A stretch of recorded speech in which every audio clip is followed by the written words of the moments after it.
All right, good evening, everybody. Ooh, how exciting that was. I'm sure you guys are all pumped now for a fun nighttime stream after that amazing song, that very creative remix.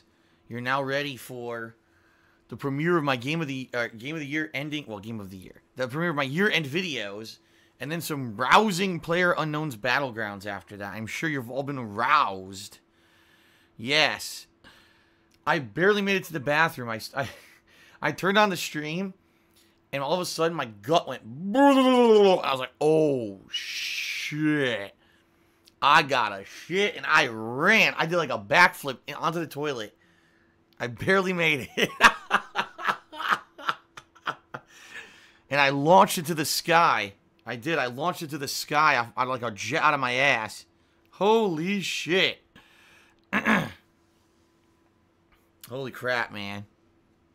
Did it smell? Yes, it smelled like roses and kittens and rainbows and cream cheese frosting. That's what it smelled like, of course. So anyway, now I'm back. What's up, everyone? Good evening. How's everybody doing? Hopefully you guys are doing well. And should be a fun night. I gotta figure out how I'm gonna play this video for you. I think what I need to do is do a screen capture. I think I can capture like the video player so I can debut this video for you. I have not officially set it up yet. I'm gonna talk to you guys for a couple minutes first, and then I'm gonna get it set up, play it, and then we'll do a couple hours of Player Unknown's shit grounds. There you go. Player Unknown's duty grounds.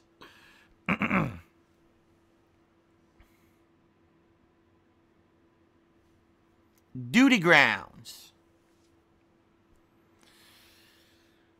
Oh, let's see here.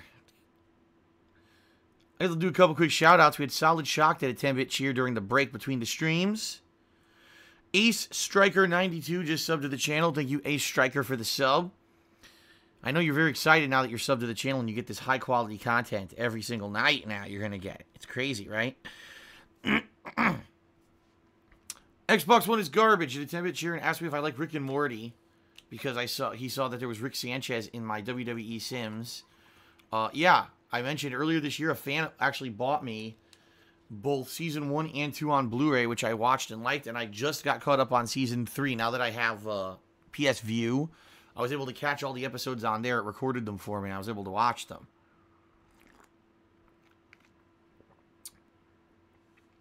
So, yeah. Mitch RV Guy just did a 100-bit cheer, said, what the fuck, lol. That's right. What the fuck, lol. You like the Turbo Turd story? Good lord, I barely made it, too. I'm not even lying. That was a close one, because my butt, actually my gut did that gurgle. And when your gut does that internal gurgle, you know you're in trouble. You know you have about maybe 30 seconds tops to get to a bathroom.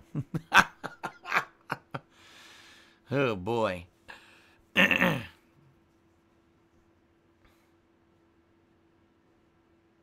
Fireball Kid asks, how long do you plan on playing Player Unknown's Battlegrounds? Well, tonight, roughly 2 hours. It depends on when we get started here and how the matches go. Because typically, if I have a good match near the end of when I plan on finishing, then I'm like, good. But some nights, I get all pissed because some nights, you get a bunch of shitty ending matches. You know, just terrible endings, quick matches, or you get fucked over, and then I get mad, and then I want to keep playing. So we'll see. Now, if you mean, how long do I plan to consistently keep playing the game?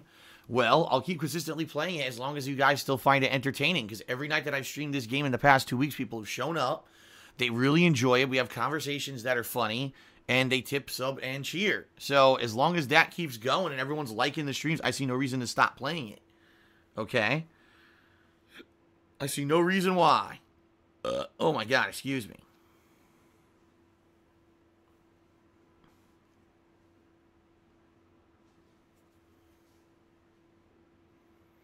Wow, that shit was so amazing, you know, so powerful. My nipples are hard. God damn. That was a nipple hardening shit. Yes, PlayerUnknown's Battlegrounds does play like shit on console, Hidden Bike, and you'll see tonight. Trust me, firsthand, you will see how bad this game is on console. And yes, I recommend we take bets on how many crashes the game has, because every time I've played it the past few times have been 3 to 4 crashes a night. And we're only talking within 2 hours, the game would crash like 4 times. Amoxerus did a 20-bit cheers. Merry late Christmas. Missed the stream. This is my 8th Christmas being subbed and still glad to be here.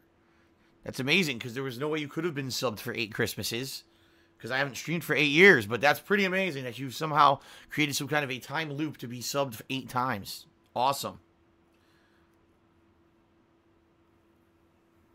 Conan the Barbarian asks, what did I eat tonight? I had salad, mixed green salad, and chicken noodle soup. And I had a little bit of leftover macaroni salad. I wanted to get rid of it because there was only like a little bit left. And I don't want it to be in my fridge forever, so I had a couple forkfuls of that. That was my dinner.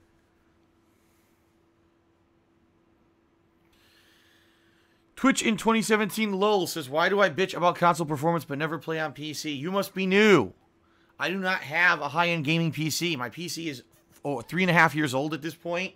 And even though I'm sure it could probably run this game, there's no way it could run this game while capturing this game, while streaming this game at once. It would be choppy as fuck. So I don't have a rig where I have a gaming PC that can then be hooked up to another PC. I don't have daisy-chained PCs so that I can, professionally stream this game on PC. So that's why I play it on console. The piece of shit that it is.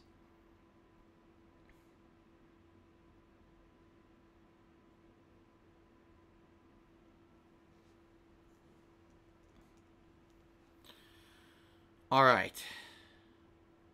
How did LA Noir go? Asks Derek. Went fine. Finished up the traffic missions. Got promoted to homicide, and I'm almost done with homicide. I did, I think, 4 cases. And I'm pretty sure either the one I'm in now or the one that's coming right after this is the last homicide case. In which case, then I believe you go to the vice desk and you do that for a while. And then if I remember correctly, that's when you get demoted. And then you got arson. And then I'm trying to remember after arson what happens, because I can't really remember if it's the end of the game or there's one more thing. But yeah, I'm just about halfway through the game, a little bit under halfway through the game at this point. But it's going swimmingly.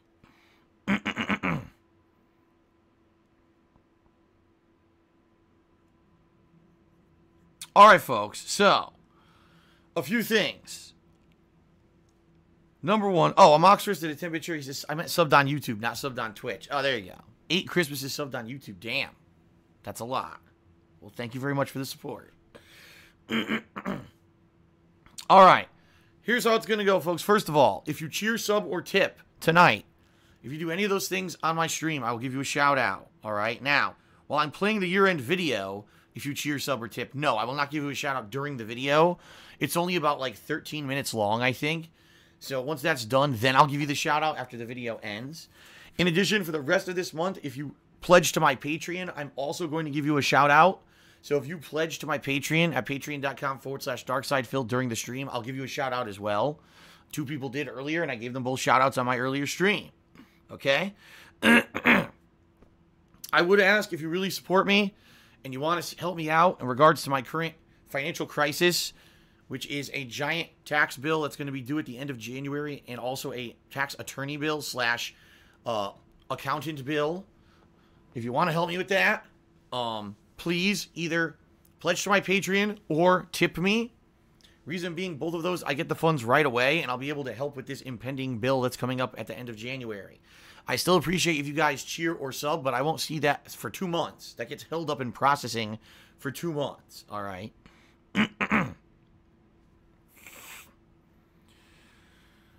All right. Anything else? Anyone want to talk about anything else before I set up the year-end video, which is going to be the very first part? It's going to be a 3-part series this year, but it's going to be the most disappointing games of 2017. We're going to start with 4. It's a 4-game countdown tonight.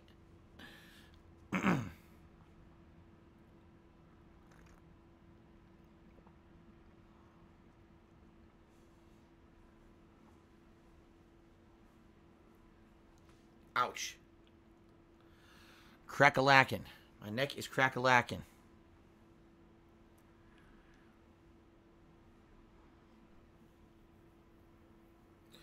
Alright, should I set this up? Should I set up this year-end video? Are you guys ready? Can you handle it?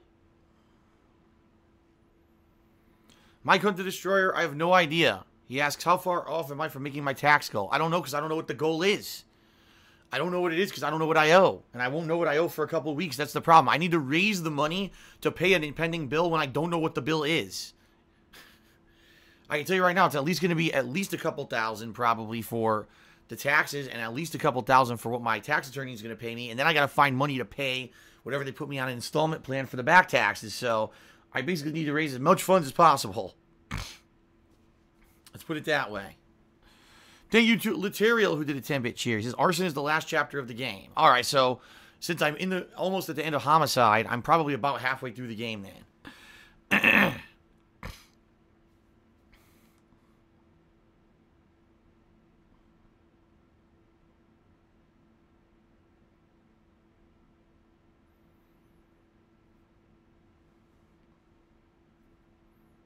Okay, are we ready? Because what I got to do is I got to set it up. I think what I have to do is window capture here. Let's see here. No, you don't get paid for views on Twitch, Stinking Burrows. Views don't account for anything. Even if I run ads, ads pay like nothing on Twitch. It's all about cheers, subs, and tips. Ads are completely negligible here. Anyone who runs ads on Twitch is doing it wrong, because you get paid like nothing for advertisements. Let me give you guys an example.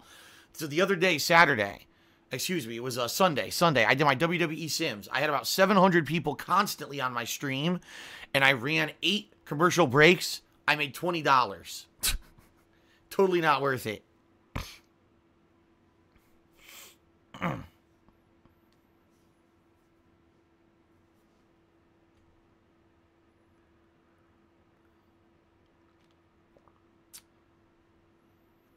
All right. Let me go set this up. Give me a second, because I'm gonna be away from the mic for a second while I set this up, this window capture. Okay. Sound good? All right. I'll be right back.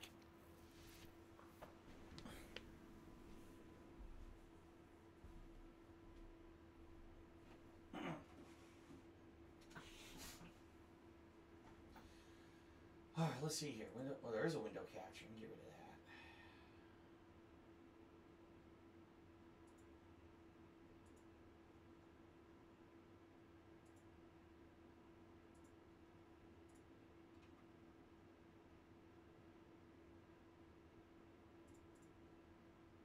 What is going on?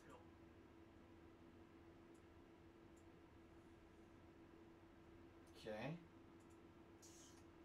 Get rid of that for now.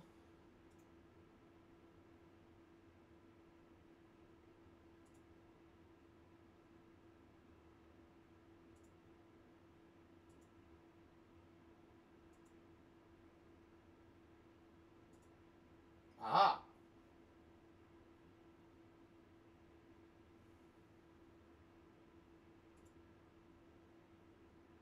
That did not work. What the hell? Hold on a second. Something's gone awry.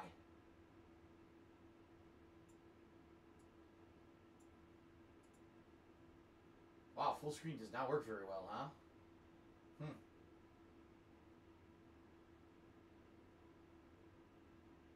Maybe, hold on.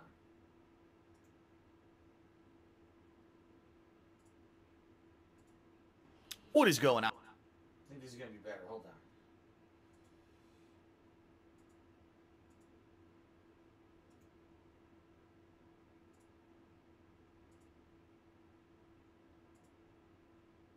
Whoa.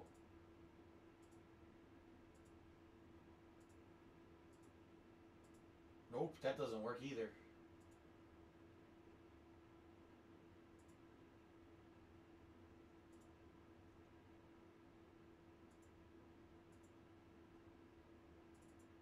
What is going on? What is going on? The hell is going on? Guess we're just gonna do it this way.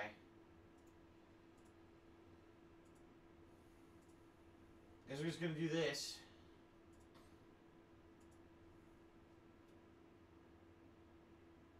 All right.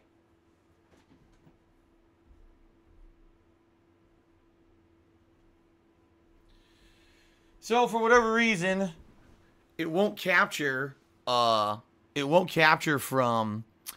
Windows Media Player. It'll only capture from VLC Media Player.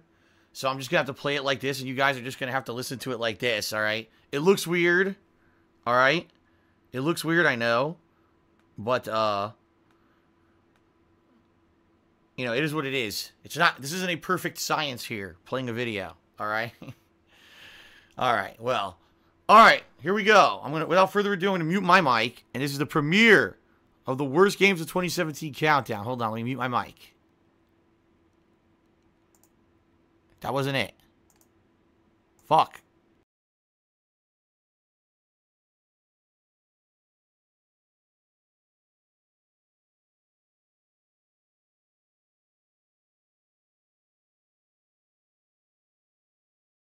What is going on, everyone? DSP here, and the gaming year of 2017 has finally come to a close. And although this year, I would admit, had a lot better of an overall offering of game releases than over the last few years, still, there were a bunch of games that sadly just did not live up to their potential. Maybe the games just stunk from the get-go, maybe the online implementation wasn't great, and for the first time in a while, we've seen some running patterns among new release games that basically holds them back. That's right, games that maybe would have been great if it weren't for certain kind of practices becoming more mainstream and more commonly accepted in the gaming world that sadly, in my opinion, held these games back. So this is going to be my rundown of the top 13 absolutely most disappointing games of 2017. It's perfectly fine if you disagree with me, and if you do and you want to sound off, you can always message me on Twitter at TheyCallMeDSP, or you can post up over on my kingofhate.com forums. Without further ado, let's run through the countdown, but before we do, I just want to make this clear, not every game in this countdown is a bad game. Just because a game is disappointing doesn't mean that overall it's bad. This is not the worst games countdown. This is the most disappointing. Some of these games I actually felt were good, but because of one or two elements, just did not live up to the maximum potential that they basically could have. So without further ado, here we go.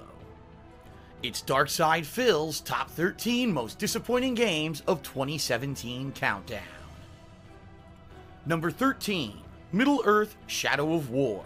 Now, as I was previously saying, not every game in this countdown is a bad game. In fact, Shadow of War, in my opinion, is actually one of the better releases of 2017, and is actually a significant improvement over its predecessor, Middle-earth: Shadow of Mordor. The combat is better, the parkour is better, the actual system of recruiting orcs is better. There are tons of improvements over the previous installment that just make this an overall better game. But there's one core element of Shadow of War that holds it back and makes it ultimately disappointing to the consumer. That's right, it's the running theme that you're going to hear time and time again throughout my most disappointing games countdown: microtransactions. For some reason, in 2017, both game developers and publishers alike decided to try to find a way to squeeze every single ounce of currency out of the consumer. It wasn't enough for you to just buy that game at full retail price. They also wanted to have a constant revenue stream coming out of seemingly every single game released this year. And so Shadow of War was one of the greatest offenders, where you had to open up randomized loot crates in order to have certain orcs join your army. Now, in the game's defense, did you actually have to use the loot crate system? No, you could have completely ignored it and spent countless hours, upwards of a dozen or more hours, grinding aimlessly through the game to recruit high-level orcs from the wild. However, the ability to actually find the highest level orcs to progress through the final act of the game was nearly impossible, to the point where you would have spent so much time wasted.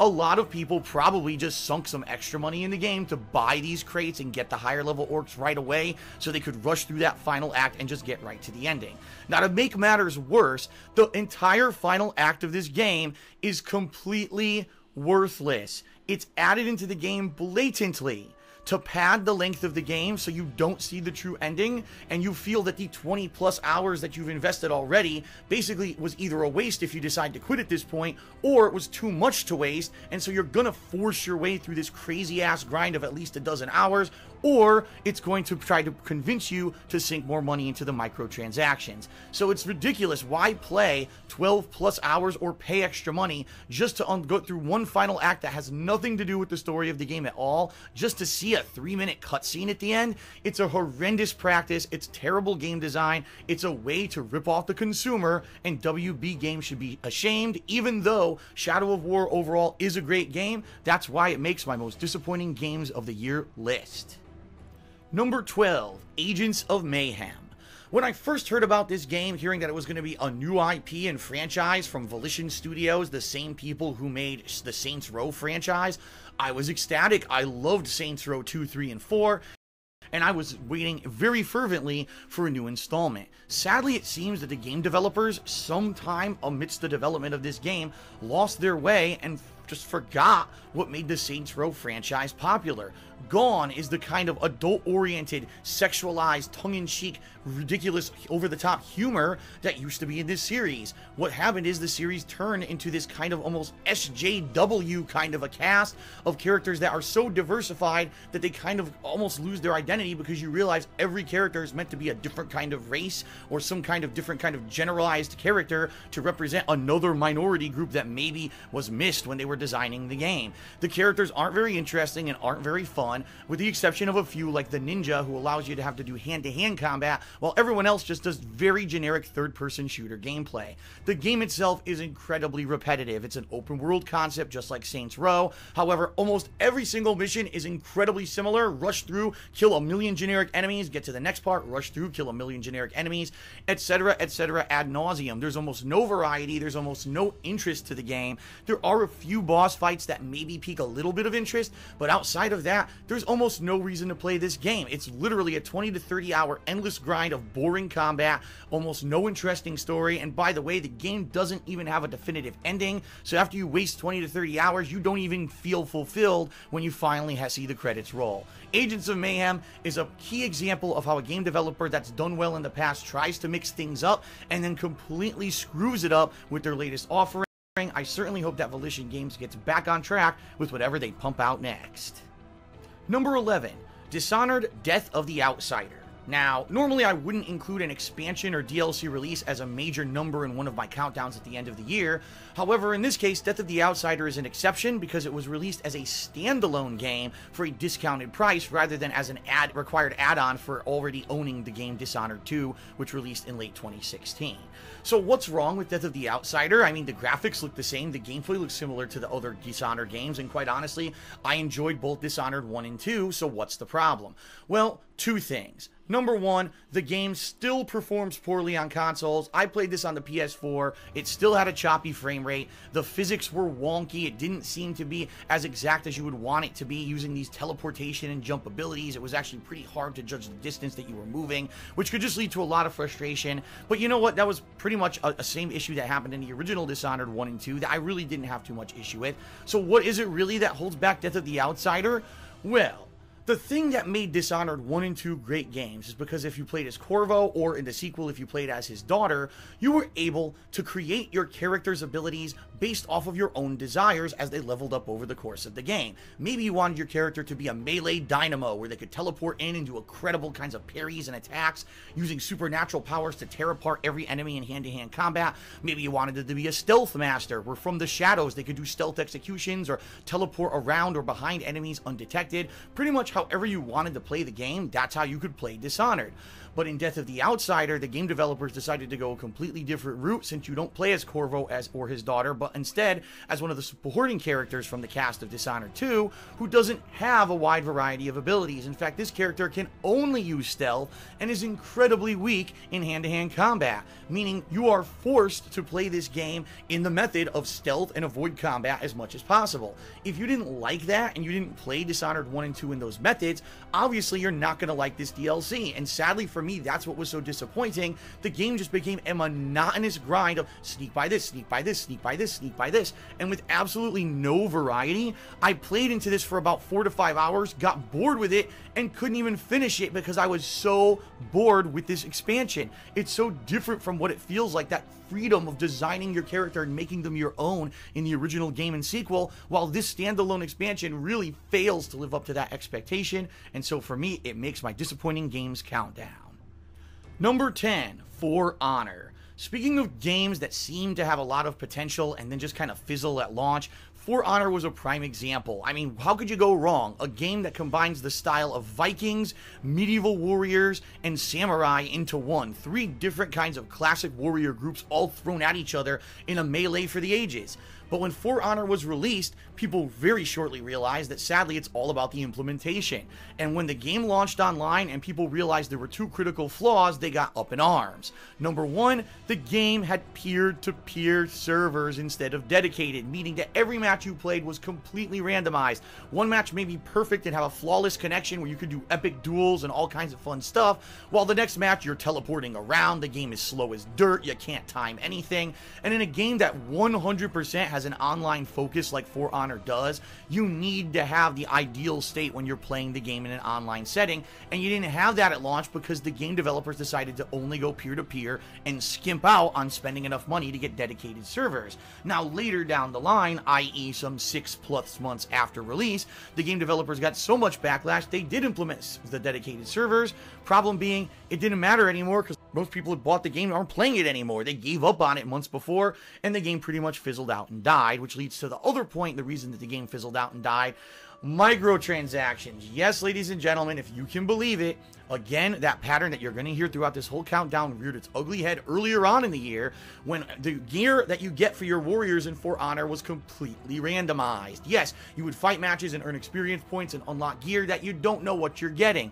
Therefore, you could end up getting a million cloned gear that you don't need instead of getting that one critical piece of gear that could actually give you the stat or the boost that you're looking for. This randomization factor, the loot box factor, the microtransaction factor to level up your character is a horrible one, but again, that's what they went for in For Honor, and so many people were so frustrated stating, man, it could take upwards of weeks to months to even unlock half of the stuff in the game. We're not going to play that much because that's ridiculous. The game developers again kind of tweaked that system during the course of the year as well, but again, it was too little too late. Here again, a game that could have been amazing if the game developers had actually maybe did some research ahead of time to find out what the consumer was looking for in dedicated servers and the lack of these loot box microtransactions.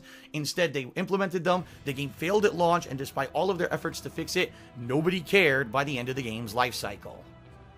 Thank you for watching, everyone. I hope you enjoyed this part, and if you did, I hope you'll check out all the other parts of my year-end series. Please, if you liked this video, consider giving it a like right here on YouTube and also subscribing to my DSP Gaming channel, where daily I upload all of the backup archives of all of my live streamed gameplay, tons of different game playthroughs and the like being uploaded here on a daily basis. Or if you prefer and you want to be part of the interactive live streaming experience, head over to my Twitch channel at twitch.tv/DarksidePhil. It's been experiencing exponential growth in the last year, and I'm looking forward to more live streaming in the future. Thank you guys very much for watching, and I'll see you next time.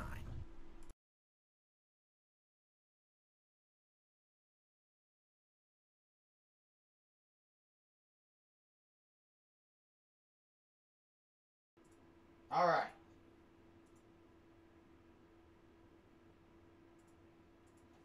Well, alrighty. Hold on. Rotating my monitor here so I can see.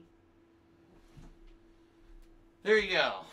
So that's the start of the series. That's the first video. There'll be 3 in that series, and then my Game of the Year awards will probably have 3 or 4 videos coming up. But if you like that, awesome.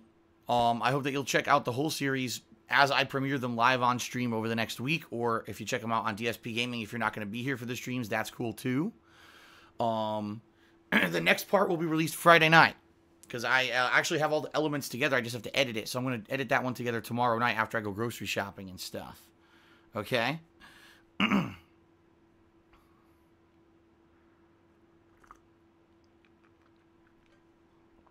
Thank you, Infinite, for the 200-bit cheer.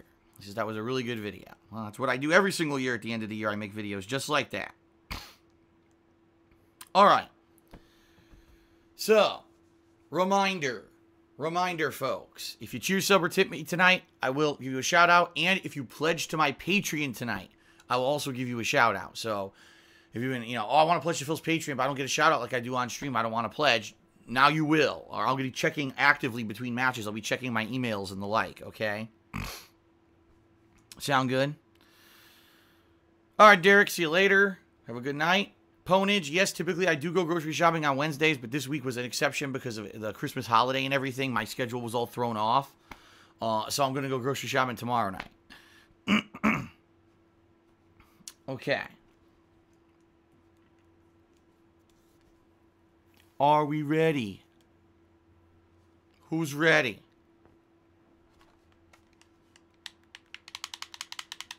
Controller's off.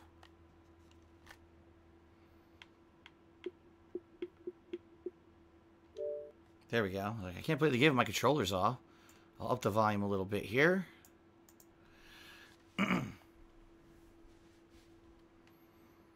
Alright, see you later. Xbox One is garbage. He says, I'm going to go continue watching LA Noire. Have a good evening. Thank you. Goku Deep Throats Phil Burnell tipped me $1 and says, are you ever going to play Knights of the Old Republic again? I have it. A fan a few years ago bought me, well, donated, both Knights of the Old Republic 1 and 2 on the original Xbox. And I just never got around to getting back to playing it. And the few times that I had, like, polls with it in it, no one ever either nominated or voted for it. So, that's why I've never played it.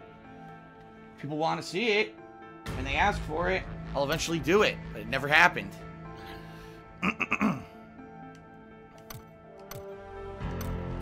Alright. I can't wait to play, as you guys know. It's my favorite game.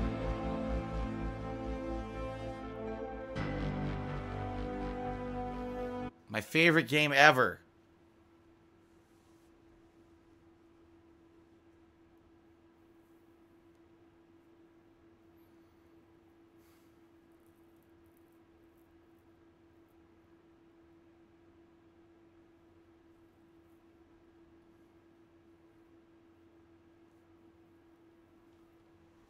All right. I hope you guys got stuff to talk about tonight, because as you know, this game has ample opportunity to talk during the early 20 minutes when you're gathering weapons and shit. There's so much free time in this game to do whatever you want. Unless you get bad luck, you run into someone right at the beginning. I'm kind of sad because my lights are going to go away soon. Today's what, Wednesday? So Monday's the first of the year, so I'm going to be taking these down over the weekend. No more Christmas lights behind me soon. Makes me sad.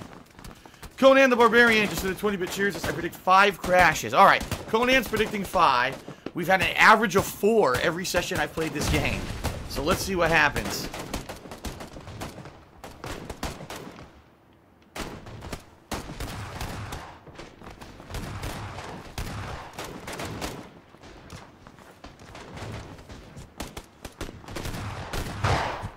Yeah, I know, Bikin. It's too bad my girlfriend can't come to help me take down the Christmas decorations. I know, sucks.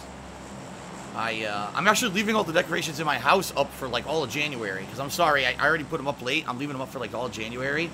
But these I'm taking down for the streams as of this weekend.